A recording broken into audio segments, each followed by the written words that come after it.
certo? E depois deixámos a Primeira República Portuguesa de 1910-26, entramos na Segunda República de 1933-74, não é? Onde iremos ver novamente uma relação a estabelecer-se entre a Igreja e o Estado.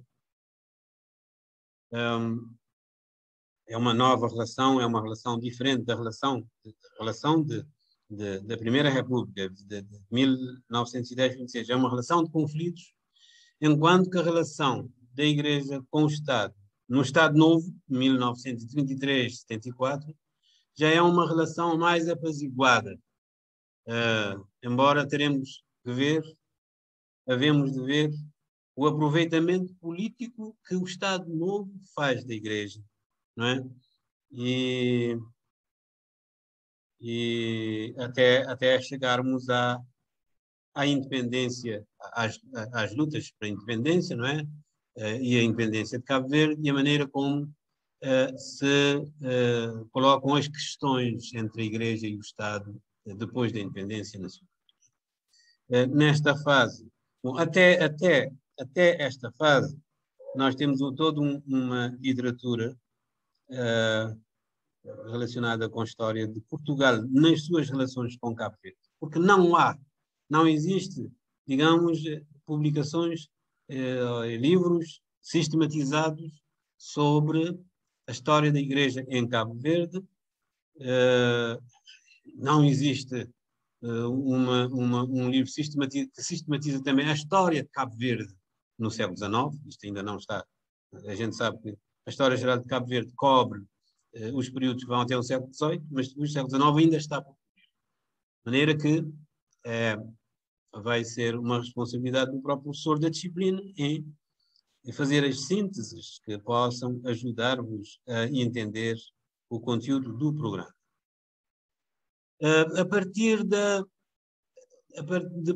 Depois da independência nacional de 1975, nós temos uma literatura, toda uma série de produção escrita à volta da relação da Igreja com o Estado, com os poderes civis, em vários jornais, designadamente o Jornal Terra Nova, não é?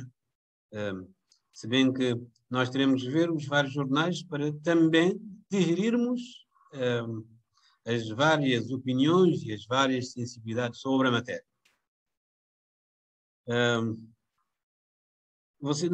Creio que vocês já receberam um programa, porque enviei ao professor Florencio e creio que ele partilhou convosco. Ainda não. Ok. Então, o que eu vou fazer já? Vou ver se eu compartilho a tela convosco e vou à procura da minha aula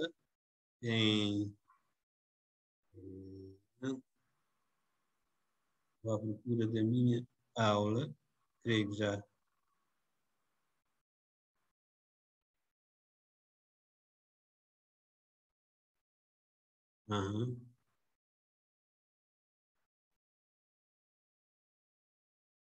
Está compartilhado? Estão a ver a aula? Sim. Estamos. Sim. Estão a ver? Ok. Correto. Certo. Bom, então a aula de hoje nós vamos... Professor, por favor, coloca os slides no modo apresentação para ficarem mais claros. Ok, deixa eu ver se eu consigo. Tá? Assim está melhor? Exato, perfeitamente. Ora, tá. Bom. Então, nesta aula, eu vou tentar iniciar essa articulação, não é? Que vos falei entre o aprendizado na História da Igreja em Cabo Verde 1 e o programa de História da Igreja em Cabo Verde 2. Mas antes de prosseguirmos, eu gostaria de ouvir-vos e ter uma ideia de quem são, não é? As apresentações, por favor.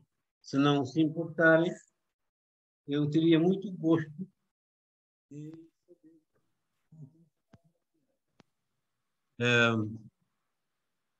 certo? Boa noite, professora.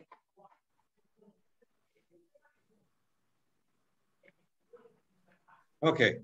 Uhum. Vamos à vossa Sim, apresentação. já ia deixar a sala porque tenho um encontro já agora às 19h15. E como o professor já pediu para fazer a apresentação, vou aproveitar para fazê-lo antes de fazê-la, antes de deixar a sala, pode ser? Certo. Sou Ana Rosa Lopes. Uhum. Não sei o que é que eu posso dizer mais. O que espera do professor de aprender agora nesse novo módulo? Desculpa, Você vive onde? eu sou da praia, moro em Ok. Safende, Uhum. sou professora de ensino básico. Sim, senhora. E o que espera desta disciplina agora com abordagens do século XIX e XX?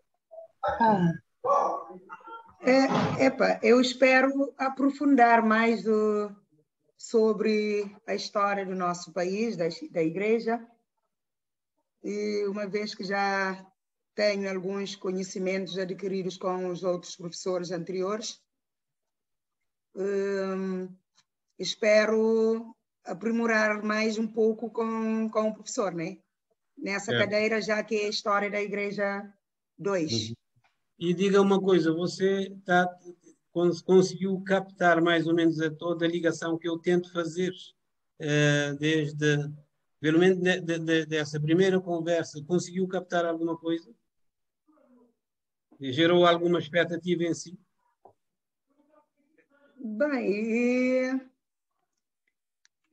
expectativas, é como eu já disse, aprimorar mais, aprofundar mais alguma coisa com o cruzamento da história 1 e 2, articulando, como o professor mesmo já disse, alguma coisa ficou por ver que nós não conseguimos ver com a outra professora.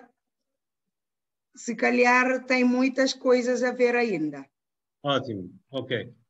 Então, tenha uma boa noite, já que vai sair. Vamos passar para outra Obrigada, aluno, obrigada. outro aluno, Peço aluna. desculpas. Sim, senhora. Vamos. Avante, outra pessoa, se faz favor. Professor, sou eu.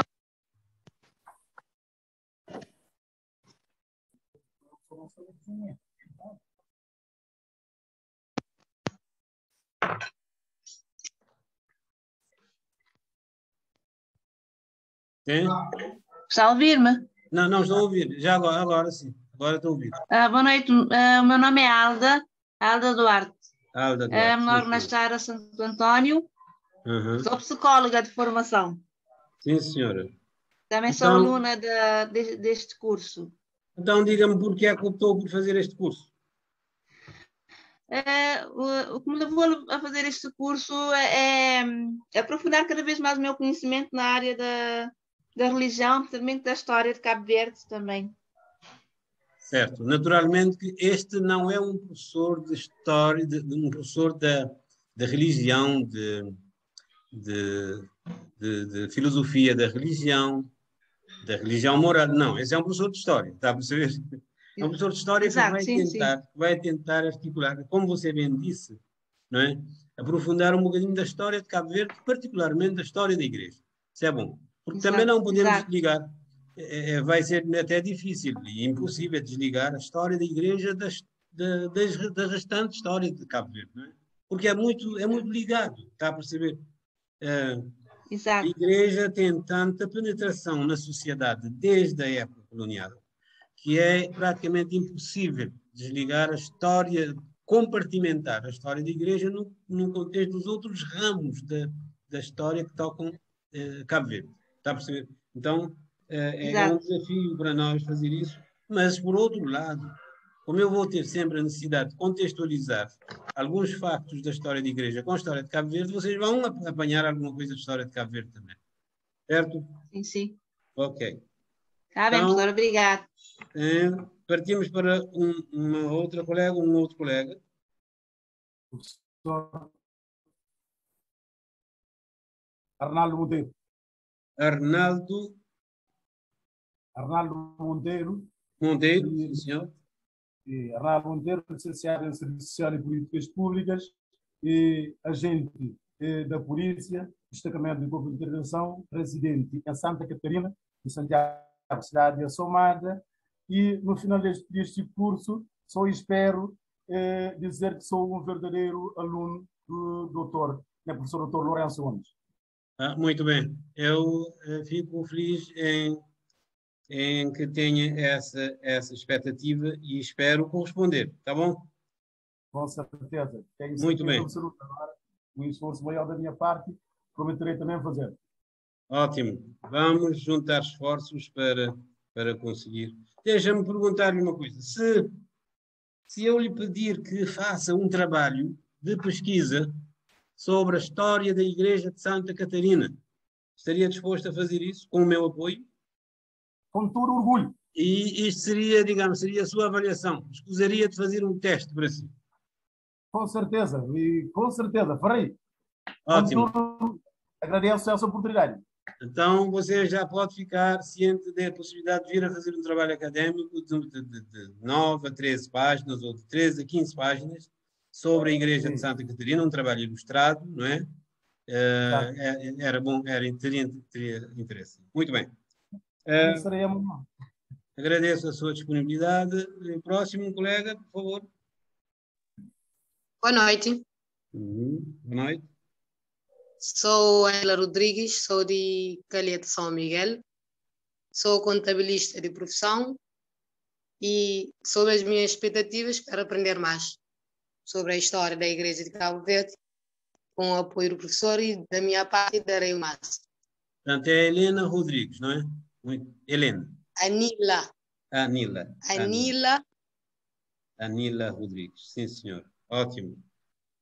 Eu vou lançar também um desafio de fazer um trabalho sobre a igreja em Calheta. Não tem que ser sobre a igreja edifício, mas sim a vida religiosa em Calheta, nos tempos de hoje, não é?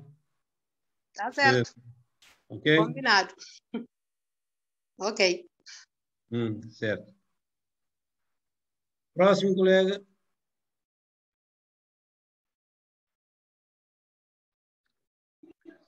Boa noite. Boa noite, boa noite. Sim, estou a ouvir.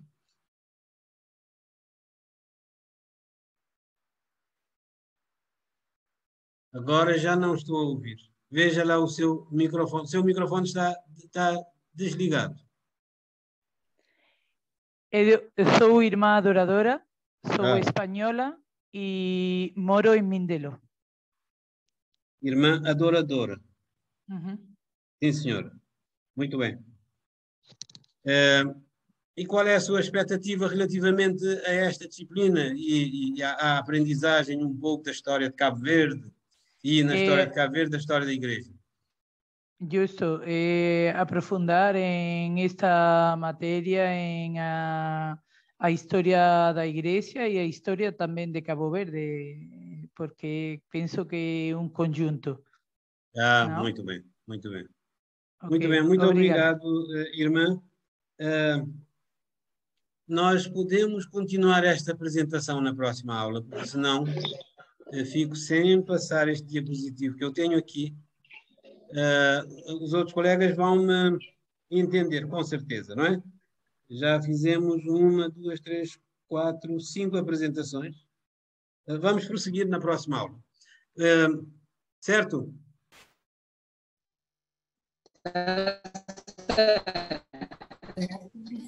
Sim, eu tenho a mão levantada de Imaculada Jiménez e de Mauro David.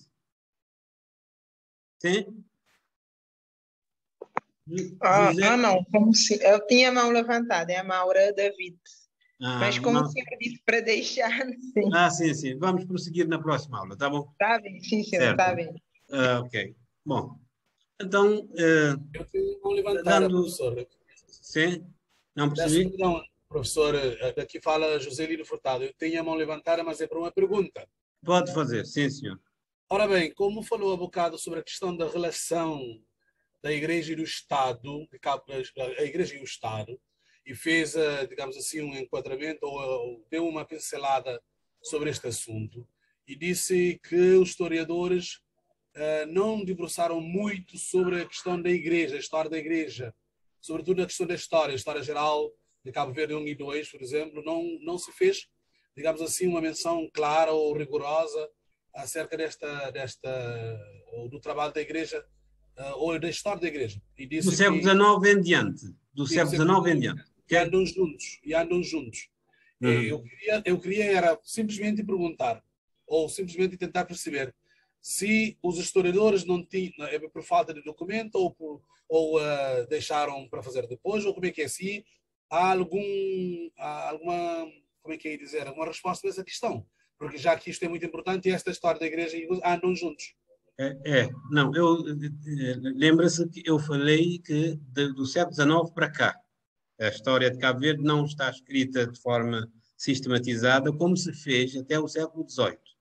Até o século XVIII nós temos 3 volumes de história de Cabo Verde que foram produzidas com apoio do Estado de Cabo Verde, não é? Que financiou durante 10 anos a produção desses 3 volumes, que são um contributo enorme para a história de Cabo Verde. A gente tem que dizer isso, embora haja críticas relativamente, muitas posições críticas relativamente ao trabalho dos historiadores envolvidos na altura, mas a verdade é que o trabalho está feito e tem um valor que tem grande valor, certo? Agora, a partir do século XIX, esse processo parou e não, aquele projeto de história de Cabo Verde parou e não continuou a partir do século XIX. O que é que temos a partir do século XIX? São trabalhos esparsos, trabalhos dispersos de historiadores, de sociólogos, de gente que se tem interessado por estas áreas, mas cada um com, por exemplo, um sociólogo dá sempre um cunho sociológico ao trabalho. Nós temos o exemplo do trabalho do Adilson Semedo, não sei se foi vosso professor, mas no fundo, Adilson é quem mais tem debruçado sobre um pouco sobre a história da Igreja em Cabo Verde. Embora o livro dele dedica poucas páginas relativamente a isto, porque o resto são aspectos sociológicos.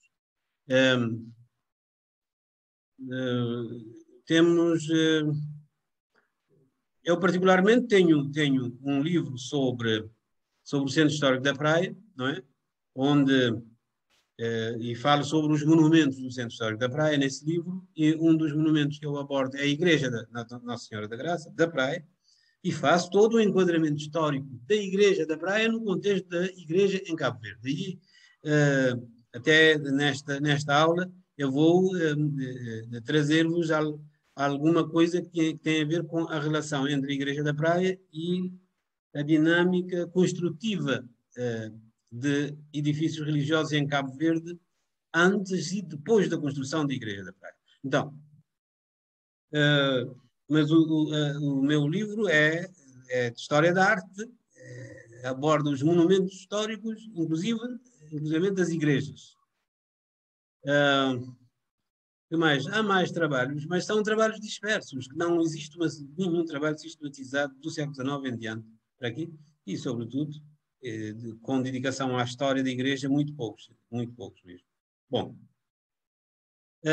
não sei se entendeu a minha resposta, mas podemos continuar, vamos falando ao longo das aulas sobre isso. Bom, certamente. Prosseguindo com os conteúdos do programa que eu tenho aqui para partilhar convosco, e isto foi retirado do programa, não é? O programa tem mais coisas, tem objetivos, tem metodologia de avaliação e tem os conteúdos, tem bibliografia. Eu trago aqui os conteúdos e irei, depois desta primeira aula, ou talvez desta e da segunda aula, analisar as permanências e rupturas no século XX em relação ao quadro institucional socioeconómico da Igreja Portuguesa e seus reflexos em Cabo Verde. Não é? Está aqui só Igreja Portuguesa, mas repara, nós estamos a falar de uma época numa época em que Cabo Verde é Portugal. Estamos a falar da época colonial, não é?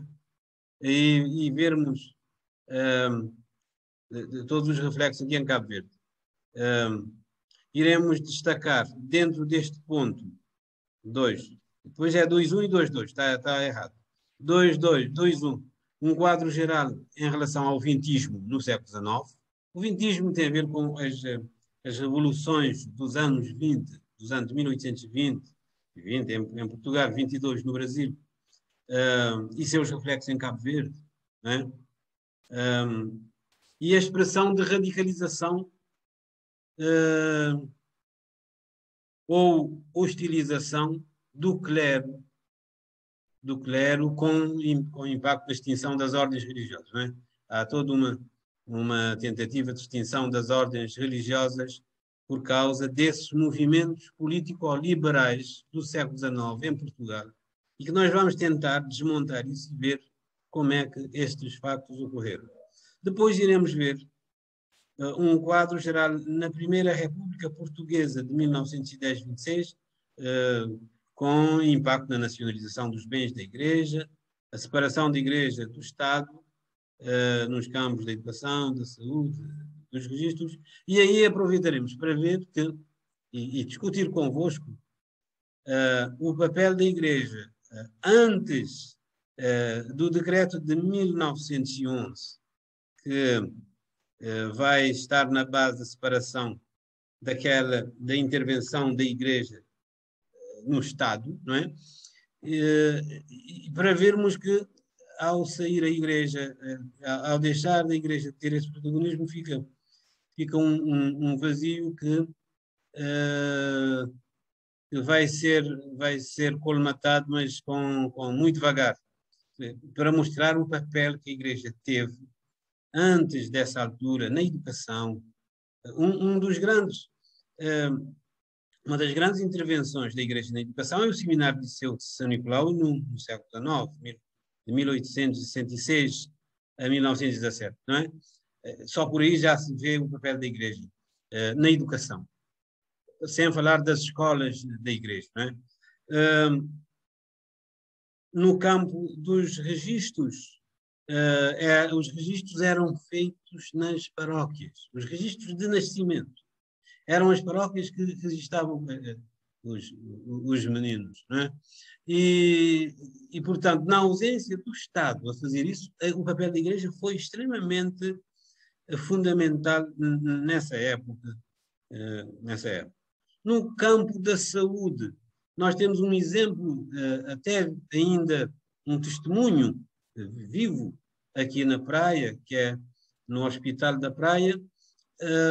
Foi preciso reintegrar no hospital a capela de Santa Isabel, que existiu, não é?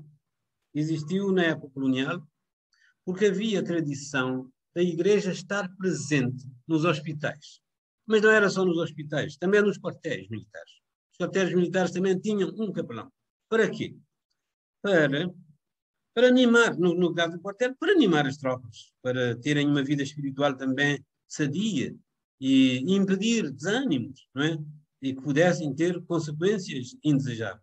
Na saúde, no campo, nos hospitais, a presença da Igreja, principalmente para os doentes em fase terminal de vida, não é? Então os padres e as irmãs estariam na Igreja, no hospital, com esse papel de ajudar o doente na hora do seu passamento a ter uma vida espiritual que lhe animasse, que lhe desse a coragem e que lhe resignasse, não é? Mas não só na fase final da vida da pessoa, também com a doença. A função da Igreja nos hospitais era, digamos, ajudar os doentes a enfrentar com mais ânimo as suas situações de doença. Então, isto aqui era um papel relevante da Igreja, um dos papéis da Igreja na sociedade, e que, felizmente, foi restituído no caso do Hospital da Praia. Depois, num ponto 2, vamos ver a renovação da Igreja portuguesa e cabo-verdiana durante o Estado Novo. essa ideia de renovação tem a ver com uma nova relação entre o Estado e a Igreja. Porque, contrariamente com o período republicano de 1910-26, em que há uma hostilização da Igreja, no Estado Novo há uma aproximação das autoridades civis com a Igreja e, digamos que, iremos desmontar aquilo que foi o aproveitamento que as autoridades seculares fizeram, mas, ao mesmo tempo, a Igreja saía de uma situação de grande hostilização durante a Primeira República e acabou por achar na autoridade de então uma oportunidade de renovação da Igreja, não é? E por isso nós teremos a oportunidade de encontrar alguns factos históricos importantes para a Igreja nessa altura, aqui em Cabo Verde. Depois, a influência do Concílio Vaticano II e as mudanças que se previram para a renovação da Igreja, nós temos posicionamentos vários relativamente às mudanças previstas na altura, e aqui em Cabo Verde uma das reações às mudanças introduzidas no Concílio Vaticano II é o aparecimento dos rebelados no interior de Santiago, que não se alinham com algumas das novas posições da Igreja na altura, nos anos 40, depois dos anos 40. Portanto, o Concílio Vaticano II é de 60 e tal, portanto, depois desse tempo, na sequência, há uma reação.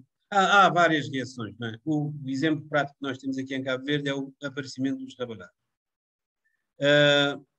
E depois vamos ver a relação entre a Igreja e o Estado na Primeira República de Cabo Verde Independente, e em seguida a concordata, que é o novo acordo estabelecido entre Cabo Verde e o Vaticano. Vamos analisar isso e ver, com certeza há de estudar isto nem em outras disciplinas, mas nós vamos ver na parte que interessa para a história da Igreja aqui em Cabo Verde. No fim, iremos ver os valores religiosos católicos na Segunda República, nos tempos atuais, a Igreja perante os desafios da contemporaneidade. É claro que alguns dos temas dentro deste ponto 6, podem vir da vossa parte dos trabalhos que hão de me apresentar. Já tenho 2 trabalhos na calha, não é? E ao longo das aulas irão aparecer mais trabalhos. Sobre este programa, o que é que tem a dizer?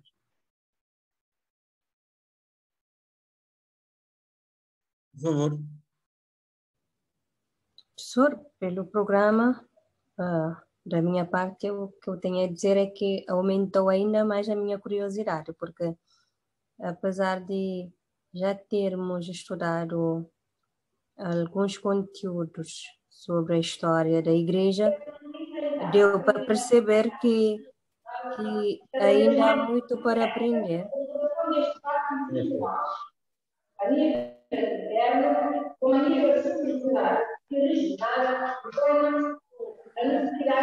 Jacira, por favor, liguem o desligue o seu microfone.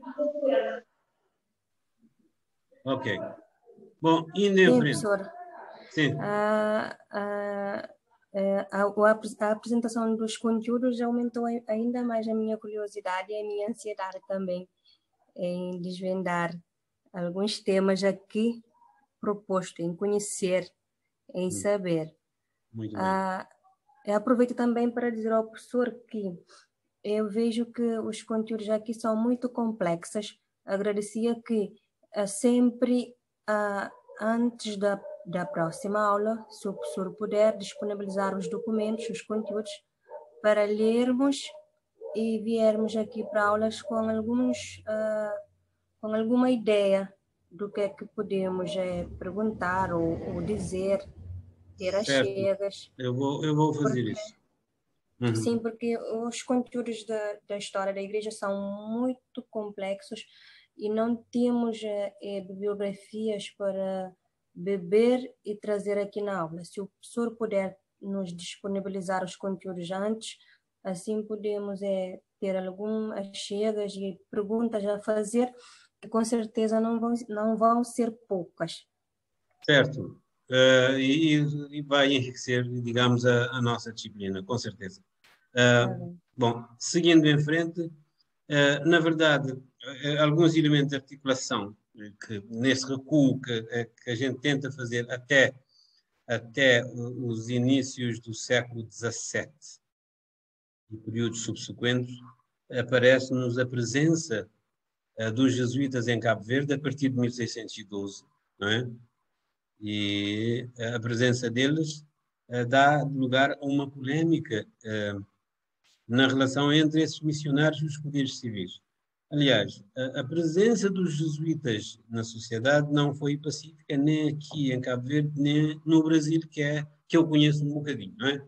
Talvez, se calhar, em algum momento, por analogia, farei alguma relação com o Brasil, porque, de facto, os jesuítas, sem dúvida que foram o motor da missionação nesse período, até só para terem uma ideia, foram eles que propuseram a divulgação dos princípios da religião cristã através da catequese, não é? Eles são os donos, os autores, os proponentes da ideia de ensino da religião cristã pela catequese. E, portanto, é a partir deles, da ideia deles, que nascem os catequistas, que têm esse trabalho de difundir, divulgar os princípios da religião católica. Eles eram padres que pertenciam à Companhia de Jesus, uma ordem religiosa. Existem várias ordens religiosas, também nós podemos discutir aspectos sobre as ordens religiosas, os capuchinhos, os franciscanos, e ver a essência de cada uma delas. Ordens e congregações religiosas que aparecem ao longo do tempo que nós podemos... Aliás, eu posso até pedir trabalhos da vossa parte sobre estas questões. Falar de uma ordem religiosa qualquer ou de uma congregação religiosa qualquer. Não é? Então, os padres jesuítas tiveram esse protagonismo, não obstante haver toda uma crítica à volta da atuação deles. Há histórias, há episódios bem curiosos que a gente poderá ver. Se alguém, por exemplo, interessar em trabalhar os jesuítas, não é? No Brasil, principalmente, por analogia, chegamos a Cabo Verde. Porque no Brasil há uma publicação, uma produção científica muito grande sobre a intervenção dos jesuítas na vida da Igreja. Não é? Foi uma ordem fundada em 1534 pelo padre Inácio de Loyola, Santo Agostinho, o grande padre da Igreja. A gente diz padre da Igreja e não pai da Igreja. Padre da Igreja, um grande teólogo da Igreja, ou um grande filósofo da religião cristã. O Santo Agostinho é o autor da ideia de uma dualidade entre cidade de Deus e cidade dos homens, em que cidade de Deus seria, digamos, o mundo celestial, não é? O mundo divino, o mundo para onde todos nós iremos algum dia, não é? E a cidade dos homens será essa vida mundana que nós levamos, não é? E ele, Santo Agostinho, claro, que ele bebe nas ideias de Platão relativamente a esta questão. Platão fala em dois mundos, mundo sensível e mundo inteligível, e Santo Agostinho, Santo Inácio de Loyola, que é esse pai, aí a gente pode chamar de pai dos jesuítas, da ordem religiosa dos jesuítas. Ele quem cria toda essa ideia e que a Igreja Cristã Católica acaba por assumir na sua forma de atuação. E vocês, mais do que eu, sabem qual é o valor da catequese na difusão dos princípios religiosos católicos. Depois, na segunda metade do século XVII, isso nós partimos da história de Cabo Verde, não é? Das crises e secas que assolaram Cabo Verde na segunda metade do século XVII. A segunda metade do século XVII é o tempo da consumação, da decadência da Ribeira Grande de Santiago. É o momento em que já não há nada que faça parar a decadência da Ribeira Grande, por causa das crises que assolaram Cabo Verde, por causa das crises que afetaram também o comércio, que Ribeira Grande era entreposto, o comércio de escravos, mas também de outras mercadorias. E as crises e os problemas entre Portugal e Castela, Portugal e Espanha, vamos dizer Portugal e Espanha, mas Espanha é posterior. Espanha, na altura, era constituída por vários reinos, não é? E o reino maior era Castela, e quem dominava as possessões, quem dominou as possessões portuguesas durante cerca de 60 anos. Porque em 1580, Portugal perde a sua independência para a Espanha. Quer dizer, essa é uma forma de dizer, mas há maneiras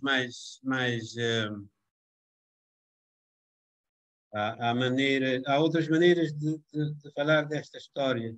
Não terá sido a verdadeira perda de independência, mas o rei de Espanha passou a ser rei de Portugal. Não é? Quem reinava a Espanha, reinava Portugal também, e por isso não havia um rei português no comando de Portugal. Daí falar-se, de certa forma, da perda de independência.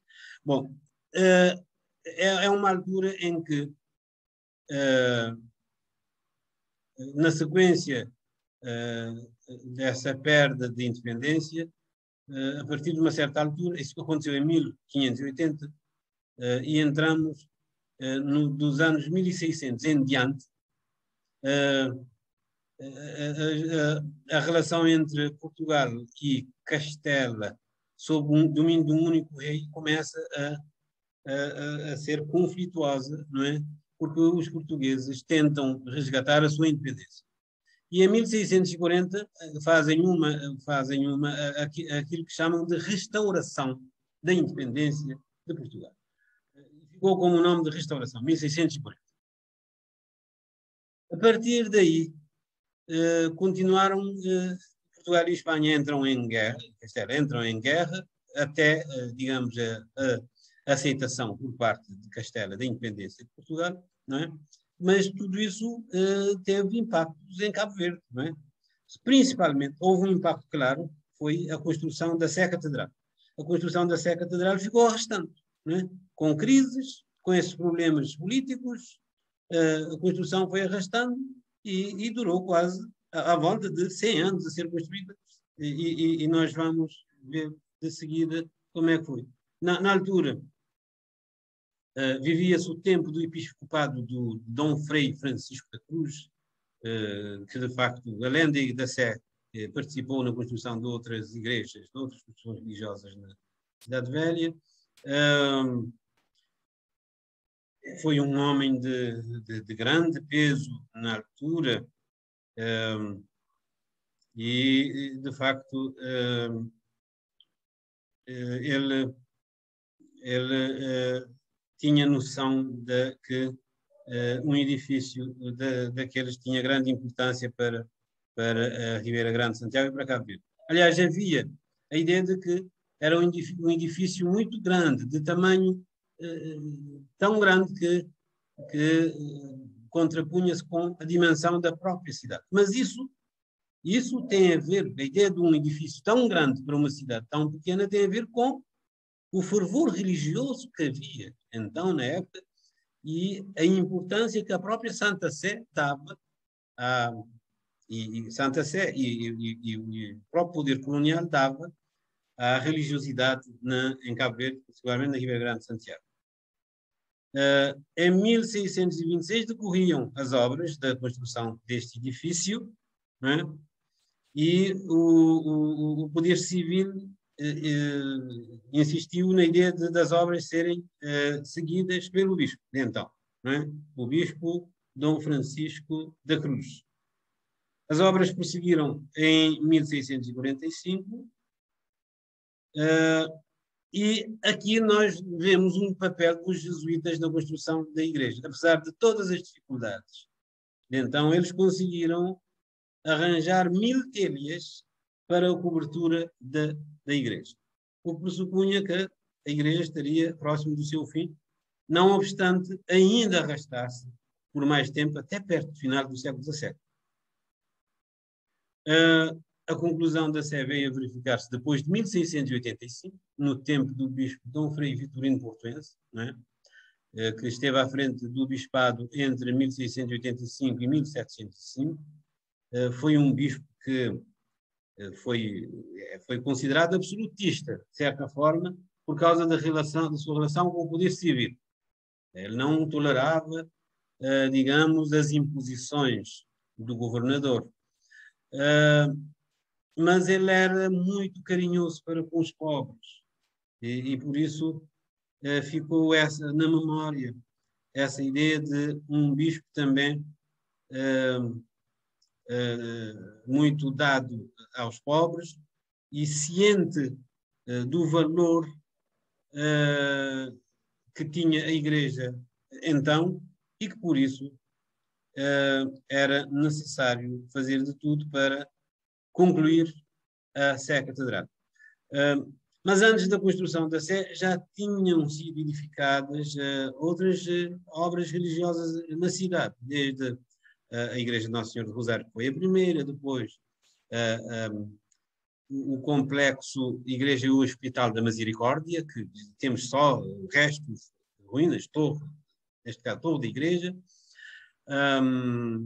a Igreja e Convento de São Francisco. Não é? São obras da Cidade Velha que nós conhecemos e que vocês que estão aqui na praia, ou mesmo quem quem esteja fora de Santiago, quando venha à praia, vá à Cidade Velha a visitar esses monumentos, porque têm grande valor religioso e têm grande valor para a história da Igreja em Cabo Verde. Também pelo interior de Santiago foram sendo construídas obras religiosas, muito depois, já no século XIX, não é? Nós temos no interior de Santiago, das mais antigas, a Igreja de Santa Catarina está aqui em 1888, mas iniciou-se verdadeiramente em 1889. Não é? A Igreja de Nossa Senhora do Rosário de São Nicolau em 1811, essa também é bem antiga, relativamente às outras construções fora da Cidade Velha. A Igreja de Nossa Senhora da Luz em São Vicente, 1862. Por essa altura também a Igreja de Nossa Senhora do Rosário de Santo Antão, um bocadinho mais cedo. E a Igreja de Nossa Senhora da Graça da Praia, que foi objeto do meu estudo até em pormenor, sobre a história da sua construção e a sua dimensão estética e o valor que tem para a comunidade. Então, a Igreja de Nossa Senhora da Graça, construída entre 1886 e 1902. Vocês vão de perguntar porque é que a Igreja da Praia levou tanto tempo a ser construída. Mas sabemos que a Sé Catedral levou muito mais tempo, não é? Se bem que num contexto diferente.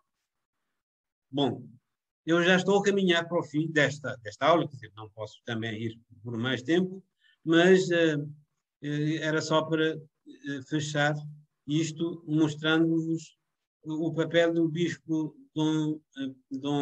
Frei Dom Pedro Jacinto Valente, de 1754 a 1774, porque ele enfrentou o turbilhão político-social que assolou Cabo Verde a partir de finais do século XVIII. No século XIX, como vamos ver nas próximas aulas, vai ter impactos em Cabo Verde, não é?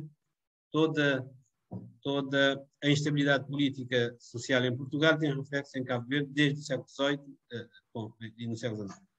E algumas doenças que aparecem em Cabo Verde vão afetar também, vão afetar aqui todo o Cabo Verde e afetam bispos e governadores que não conseguem sobreviver, né?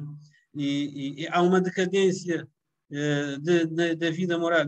Isto aqui é relatado, retirado do livro do Adilson Semedo, que assenta também noutras bibliografias, mostrando que, de facto, há uma decadência da vida moral e religiosa em Cabo Verde por causa da falta de missionários nessa altura, nesse período do bispo Dom Jacinto Valente. Ele também sai muito de Santiago, não é? E a sua ausência de Santiago gera situações bem curiosas que podemos até discutir depois. Há desentendimentos entre autoridades civis e religiosas que também vão sempre criando uma certa instabilidade aqui. E estava, assim, a preparar-se um terreno, a criar todo um cenário, um ambiente para a chegada dos reflexos das lutas liberais europeias e portuguesas em Cabo Verde no século XIX. As lutas liberais vão afetar a Igreja, porque os padres vão ficar numa situação de apoiar um ou outro lado nos conflitos que vão acontecer. Nós temos o exemplo da revolta dos engenhos do interior, Santiago, Santa Catarina, em que alguns padres ficam numa situação complicada porque há padres que são donos de terra e que por isso estão do lado oposto ao dos revoltosos, mas os padres também querem tomar partido dos revoltosos. Então nós temos essa situação que é uma situação bem caricata na altura. Bom, chego assim ao fim desta aula, espero ter dado um contributo para o vosso aprofundamento da história da Igreja nesta fase relacionada com a história de Cabo Verde. Dúvidas? Questões? Simplesmente pedir, se calhar na próxima aula, a apresentação de avaliação, de critério de avaliação dos trabalhos para prepararmos. Não percebi. Normalmente, nas primeiras aulas, os professores apresentam-nos os critérios de avaliação, a avaliação, mas não é o caso. Não faz sim, mal. pois, não faz pois. mal. É só lembrar que na próxima aula poderemos também... Na próxima aula faremos isso. O processo de avaliação, sim. como é que vai ser a questão da avaliação nesta disciplina. Certo. Ok. Já dei umas dicas, não é? Já passei trabalhos pelo menos a dois colegas e vou articular com a direção da escola a possibilidade desses trabalhos serem elementos de avaliação, não é? Mas vamos ver. Eu sou partidário de um teste. Normalmente nas minhas disciplinas sempre faço um teste. Mas eu vou ver com a direção a possibilidade de termos, de ser avaliado através de trabalhos que poderão ser apresentados por vocês, não é? Pronto. Então, se não temos o Carlos Semedo, sim? Tem a mão levantada. Sim, professor. Sim, boa noite, professor. Boa noite, caros colegas. E, professor, eu tenho uma dúvida. E Castela, é um reino que pertencia à Espanha ou a Portugal? Não, pertencia à Espanha. Espanha, na altura que a Península Ibérica era una no início, Portugal fazia parte dos reinos hispânicos, mas isto muito cedo. Portugal conseguiu separar de todos os reinos hispânicos, tomou a sua independência e continuaram os outros reinos unidos do outro lado. Aragão, Leão, Castela, Andaluzia, mas depois unificaram-se. E o que nós temos hoje é uma Espanha unida, embora saibamos que existem restícios deste passado e que o exemplo mais vivo foi a tentativa de independência da Catalunha, há uns anos atrás. Não sei se tiveram atenção em relação a isso. Mas de facto, esses reinos de Espanha, na altura, eram bem fortes e Castela era dos mais fortes, não é? E que tinha pretensões de domínio sobre Portugal. Tá bom? Ok. Muito obrigado, professor. Ok. Era a única dúvida que Então, eu tinha. muito obrigado pela vossa atenção. Até a próxima semana.